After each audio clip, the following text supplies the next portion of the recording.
quick little one, because I know a man that's going to be able to help me with this, I hope. Went to Morpeth today, beautiful day. Listen to the dicky birds. Went to Morpeth today, beautiful day. Had a wander around. Went into an antique shop that was in the old courthouse.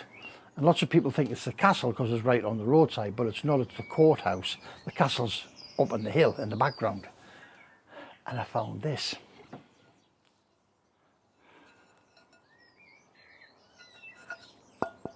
Cast iron. I haven't cleaned it yet, I'm not going to either. I'm going to give it a wipe with like a degreasing cloth, but that's it. Try and get some of the oil off. But you see by the screw holes, right, it's obviously been mounted somewhere on something, but the back is in lovely condition. So, as a man, Terry, you might know about this. Can you shed any light on where these have come from and why they were made? Drop us an email. See you soon. Ta-da.